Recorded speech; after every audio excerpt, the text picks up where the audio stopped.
Hi friends, ಇವತ್ತಿನ ವಿಷಯ ಬಂದು ಉಪ್ಪಿನಿಂದ ಏನೇನು ಪಾಸಿಟಿವ್ ಎನರ್ಜಿ ಸಿಗುತ್ತೆ ಮತ್ತು ಏನೇನು ನೆಗೆಟಿವ್ ಎನರ್ಜಿ ತೆಗೆದಾಕ್ಬೋದು ಮತ್ತು ಉಪ್ಪಿನಿಂದ ಹೇಗೆ ಹಣ ಗಳಿಸುವುದು, ಈ ಎಲ್ಲ ವಿಚಾರನೂ ಇವತ್ತು ನಾನು ಇಲ್ಲಿ ತಿಳಿಸ್ಕೊಡ್ತಾ ಇದ್ದೀನಿ.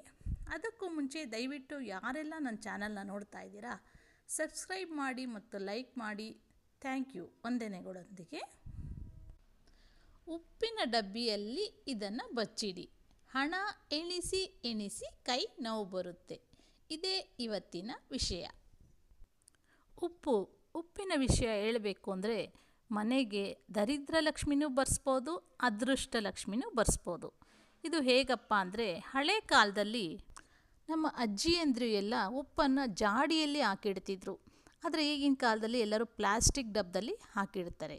ಜಾಡಿಯಲ್ಲಿ ಹಾಕೋದಕ್ಕೂ ಪ್ಲಾಸ್ಟಿಕ್ ಡಬ್ಬದಲ್ಲಿ ಹಾಕೋದಕ್ಕೂ ಏನಪ್ಪ ಡಿಫ್ರೆನ್ಸ್ ಅನ್ನೋದನ್ನು ನಾನೀಗ ತಿಳಿಸ್ಕೊಡ್ತಾ ಇದ್ದೀನಿ. ಈಗ ಯಾವ ಟ್ರಿಕ್ ಬಳಸಿದ್ರೆ ಅದೃಷ್ಟ ಲಕ್ಷ್ಮಿ ಮನೆಗೆ ಬರ್ತಾಳೆ ಅನ್ನೋದನ್ನು ನಾನಿಲ್ಲಿ ತಿಳಿಸ್ಕೊಡ್ತೀನಿ. ಎಂದಿಗೂ ಸಹ ಉಪ್ಪನ್ನು ಪ್ಲಾಸ್ಟಿಕ್ ಡಬ್ಬದಲ್ಲಿ ಇಡಬೇಡಿ. ಪ್ಲಾಸ್ಟಿಕ್ ಡಬ್ಬದಲ್ಲಿ ಇಡೋದ್ರಿಂದ ನಮಗೆ ನೆಗೆಟಿವ್ ಎನರ್ಜಿ ಜಾಸ್ತಿಯಾಗಿ ದರಿದ್ರ ಲಕ್ಷ್ಮಿ ಹೆಚ್ಚಾಗುತ್ತೆ. ಅದಕ್ಕೆ ಉಪ್ಪನ್ನು ಗಾಜಿನ ಡಬ್ಬದಲ್ಲಿ ಹಾಕಿ ಇಡಬೇಕು.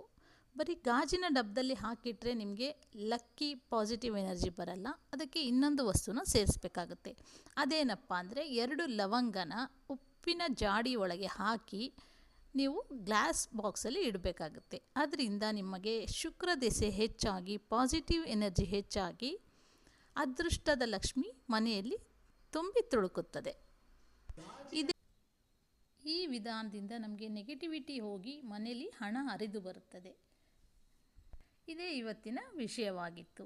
ಉಪ್ಪು ಯಾವ ರೀತಿ ನಾವು ಸಂಸ್ಕರಣೆ ಮಾಡಬೇಕು. ಹಳೆ ಕಾಲದಲ್ಲೆಲ್ಲ ಜಾಡಿಲೇ ಉಪ್ಪನ್ನು ಸಂಗ್ರಹಿಸಿಡ್ತಿದ್ರು. ಈಗ ಮಾಡರ್ನೈಸ್ ಆಗಿ ಈಗ ಈ ಥರ ಆಗಿದೆ. ಸೊ ದಯವಿಟ್ಟು ಎಲ್ಲ ಈ ವಿಚಾರನ ತಿಳ್ಕೊಂಡು ಇನ್ಮೇಲೆ ಎಲ್ಲರೂ ಗ್ಲಾಸ್ ಜಾಡೀಲಿ ಉಪ್ಪನ್ನು ಸಂಗ್ರಹಿಸಿ ಅದರ ಒಳಗೆ 2 ಲವಂಗ ಹಾಕಿಟ್ಟು ನಿಮ್ಮ ಪಾಸಿಟಿವ್ ಎನರ್ಜಿನ ಜಾಸ್ತಿ ಮಾಡಿಕೊಂಡು ಚೆನ್ನಾಗಿರಿ ಅಂತ ನಾನಿಲ್ಲಿ ಹೇಳ್ತಾ ಇದ್ದೀನಿ. Thank you for watching my channel. Please subscribe my channel and like it.